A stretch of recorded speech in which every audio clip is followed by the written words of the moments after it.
Myanmar, Burma, इसके बारे में सभी जानते हैं, लेकिन बर्मा के नाम को सुनते ही आपको बर्मा के मुसलमान याद आते होंगे। नहीं भी आते हैं तो गूगल कीजिएगा कि म्यांमार में एक वक्त मुसलमानों का हाल क्या किया गया था। ज़्यादा पुरानी बात नहीं है। तस्वीरें गूगल पे ऐसी हैं कि उसकी एक तस्वीर भी मैं यहाँ लगा नहीं सकता। मुसलमानों को जिंदा जला दिया गया था। वहाँ की गैर मुस्लिम आवाम ने आर्मी मिलिट्री के साथ मिलकर मुसलमानों के घरों को चुन चुन कर जलाया और कत्ल किया था। उस म्यांमार, उसी बर्मा का हाल आज क्या हो गया है, सारी दुनिया देख रही है। इसीलिए मुसलमान कहता है हस्बी अल्लाह व निअमल वकील, हमारे लिए हमारा परवरदिगार ही काफ़ी है। सारी बातों को एक तरफ रख के म्यांमार का एक अपडेट देना चाहूँगा। म्यांमार आर्मी, खूनी आर्मी, कातिल आर्मी, जो कल तक म्यांमार की जनता के साथ मिलकर मुसलमानों का कत्लेआम कर रही थी, आज उसी जनता का कत्लेआम करने की बड़ी तैयारी कर रही है। म्यांमार मिलिट्री ने पूरे ही देश पर कब्जा कर लिया है और सरकारी जो बड़े बड़े दिग्गज नेता, प्रधानमंत्री समेत बड़े बड़े जो नेता हैं, जेल में ठूसा हुआ है। सारे देश को अपने हाथ में लिया हुआ है और आए दिन वहाँ महिलाओं का बलात्कार आर्मी कर रही है, महिलाओं के साथ मारपीट कर रही है, बच्चों तक को गोलियां मार दी जा रही है। ये सब चीज़ तो आप देख ही रहे हैं, लेकिन अभी तक ये चीज़ चल रही है। अब ताज़ा रिपोर्ट ये है जो CNN से लेकर लाखों जगह अब खबर आ चुकी है। दुनिया भर के मीडिया संस्थानों में ये खबर आ चुकी है। भारतीय मीडिया में भी ये आई है, लेकिन हाईलाइट इसको नहीं किया गया है। CNN ने UN की रिपोर्ट का हवाला देते हुए बड़ी खबर दिखाई है। जिस UN रिपोर्ट की बात कर रहा हूँ, वो UN की रिपोर्ट म्यांमार के लिए ये है कि UN ने जानकारी दी है कि सारी दुनिया खूनी म्यांमार की मिलिट्री की मदद कर रही है, जिसमें भारत का भी नाम है। चाइना और अमेरिका, कनाडा और बड़े बड़े देश म्यांमार मिलिट्री की मदद कर रहे हैं। म्यांमार मिलिट्री हथियार खुद बना रहा है और तेज़ी से बना रहा है और अपनी ही जनता को उन हथियारों से कत्ल कर रहा है।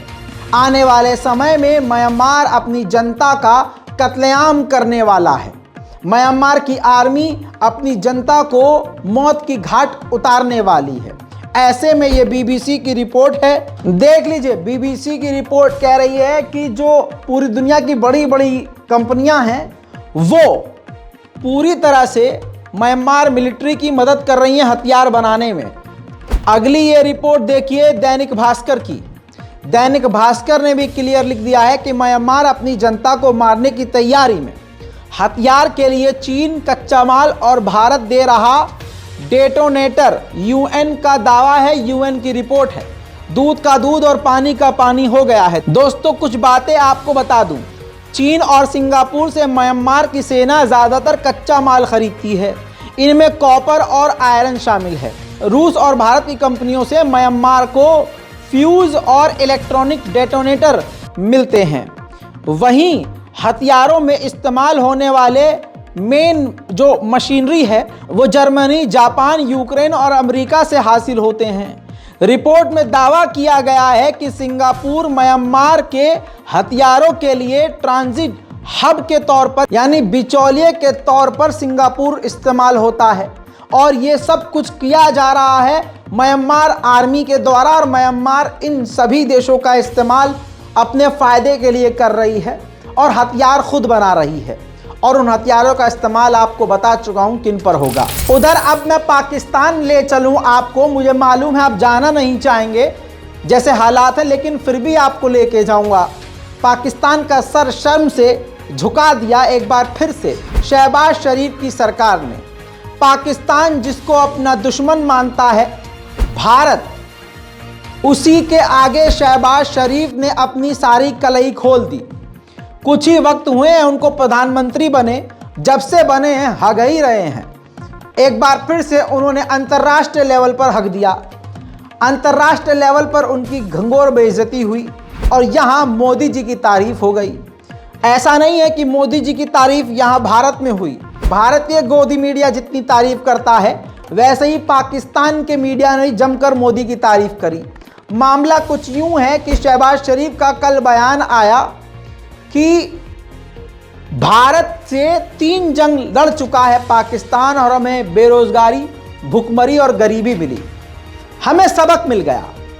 शहबाज शरीफ कह रहे हैं, कोई ऐरा गहरा नहीं, पाकिस्तान का प्रधानमंत्री कह रहा है कि हमें भारत से लड़कर सबक मिल गया और हमें अब विकासशील बनना है, अपनी जनता को विकसित करना है, रोजगार देना है। हम चाहते हैं कि मोदी सरकार, प्रधानमंत्री मोदी अब टेबल पर बैठे और हमसे बात करें।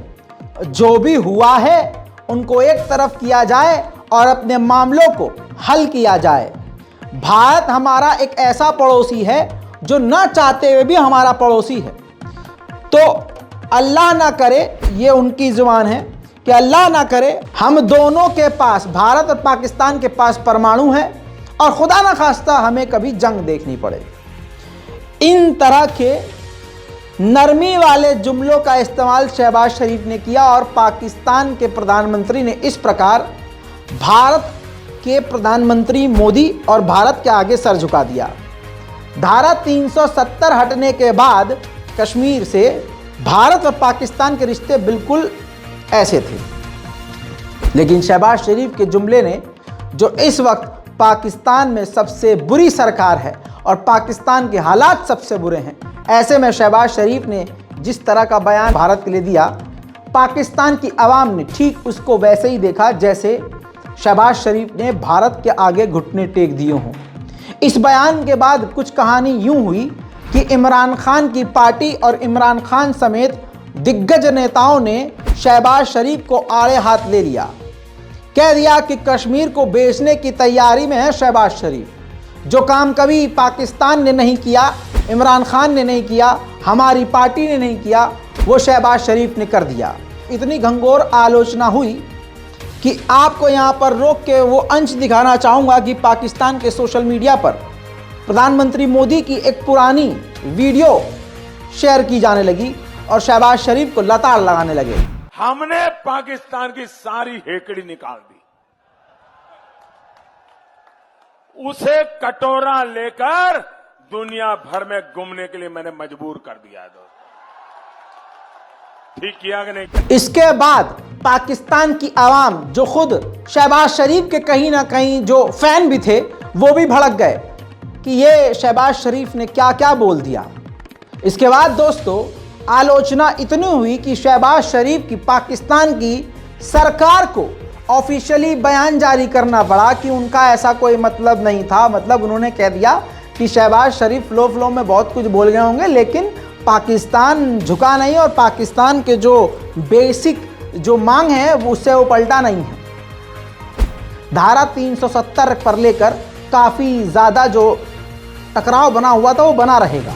इसके बाद इतना प्रेशर बना कि शहबाज शरीफ ने फिर से पलटी मारी और शहबाज शरीफ ने 24 घंटे के अंदर ही अपने बयान मुंह मोड़ लिया। शहबाज शरीफ ने कहा कि धारा 370 पहले लागू करे तब भारत से बातचीत की जाएगी, यानी थूक कर चाट लिया गया।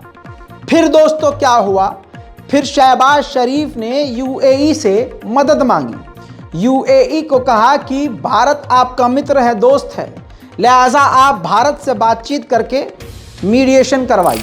उधर बता दूं कि इमरान खान को जो गोली मारी गई थी, पहले पाकिस्तान के कुछ लकड़भग्गों की तरफ से कहा गया कि वो तो खुद ही गोली मरवाई थी। मतलब पाकिस्तान में भी एक से बढ़कर एक गूखोर है, एक से बढ़कर एक। इमरान खान जिसकी उम्र भाई 50 से तो ऊपर होगी, उसके अंदर हिम्मत देखो, वो 4 तरफ से अपने ऊपर गोली चलवाएगा। वाह, अलग लेवल के अखंड गूखोर लोग पाए जाते हैं भैया इमरान खान के खिलाफ बोलने वाले, और उन्हीं का प्रधानमंत्री, उन्हीं के देश का अब आपको बता दूं कि जब गोली लगी इमरान खान को तो लोगों ने कहा कि ये तो पब्लिसिटी स्टंट है। फिर जब सोचिए इमरान खान को अपनी बात सही साबित करने के लिए दुनिया के सामने, मीडिया के सामने अपने जख्म से पट्टी हटाकर अपनी टांगों में गोली के हुए उस छेद को दिखाना पड़ा। क्या बेगैरत लोग हैं भाई।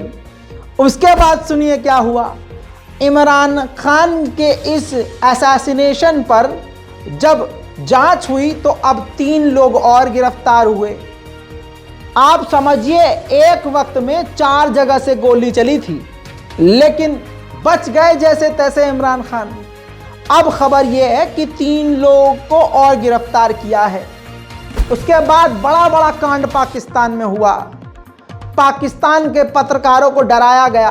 पाकिस्तान के एक बहुत मारूफ अरशद शरीफ पत्रकार, उनका विदेश में कीनिया में कत्ल करवा दिया गया।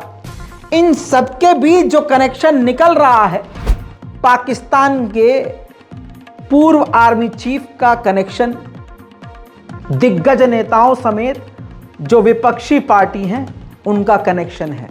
लेकिन अभी भी पाकिस्तान में अमेरिका के इशारे पर नाचने वाली ये सरकार शहबाज शरीफ की बाकी है। मैं बता पहले चुका हूं कि पाकिस्तानी सर्वे के मुताबिक 0% आवाम इस बात को नहीं मानती कि शहबाज शरीफ उनके देश को इस मुसीबत से निकाल सकता है, लेकिन 90% इमरान खान के बारे में सब ये यकीन रखते हैं कि इस बुरी हालत से इमरान खान पाकिस्तान को निकाल सकता है। भारत के लिए एक बड़ा झटका है। कतर में हमारे रिटायर्ड नेवी अफसरों को गिरफ्तार कर लिया गया है। आपको बता दूं, ये देखिए दैनिक भास्कर की रिपोर्ट है। कतर में 129 दिन से कैद 8 रिटायर्ड नेवी अफसर। क्यों नहीं छुड़ा पा रहा भारत? क्या इजराइल के लिए जासूसी कर रहे थे? आपको बता दूं कि 30 अगस्त 2022 की बात है। कतर में इंडियन नेवी के 8 रिटायर्ड अफसर अपने घरों में सो रहे थे। इसी दौरान कतर के इंटेलिजेंस अफसर पहुंचते हैं और उन्हें गिरफ्तार कर लेते हैं और उनको एक जगह नहीं बल्कि अलग अलग जगह पर कैद किया जाता है। 129 दिनों के बाद भी भारत सरकार इन्हें छुड़ा नहीं पाई है। दोस्तों, आपको बता दूं कि भारत और कतर के रिश्ते बेहतरीन हैं। इसके बावजूद भारत कतर के सरकार से बातचीत करने के बावजूद अपने लोगों को छुड़ा नहीं पा रहा। आपको बता दूं कि इतने भी बेहतर रिश्ते नहीं हैं। रिश्ते कुछ वक्त पहले खराब हुए थे। भारत की जहरीली औरत भारतीय जनता पार्टी की समर्थक नुपुर शर्मा की वजह से। याद होगा कि इस नुपुर शर्मा ने नेशनल टीवी पर खुलेआम हुजूर पाक सल्लल्लाहु अलैहि वसल्लम का अपमान किया था, जिसे आज मोदी और योगी की सरकार ने, अमित शाह की सरकार ने बंदूक भी हाथ में थमा दी है। जब इन्होंने, नुपुर शर्मा ने हुजूर पाक सल्लल्लाहु अलैहि वसल्लम के खिलाफ बयान दिया तो पूरी दुनिया के मुस्लिम ममालिक मुंह में गू फंसाए चुप बैठे थे। उस दौरान सिर्फ कतर पहला एक ऐसा देश था जिसने नुपुर शर्मा के खिलाफ आवाज उठाई और भारतीय सरकार पर इतना प्रेशर बनाया कि नुपुर शर्मा को पार्टी से निकाला गया, नुपुर शर्मा को अंडरग्राउंड होना पड़ा और फिर कतर के बाद सभी देशों ने आवाज उठाना शुरू कर दी। इस वजह से उस वक्त नुपुर शर्मा की वजह से भारत और कतर के रिश्ते बिगड़ गए। उसके बाद कतर की गवर्नमेंट ने हमारे 8 नेवी रिटायर्ड अफसरों को जासूसी का इल्जाम लगाया कि इजराइल के लिए जासूसी कर रहे थे और गिरफ्तार कर लिया। मोदी सरकार का जितना भी चाहे दुनिया में बजा हो, लेकिन कतर में नहीं बच पा रहा है।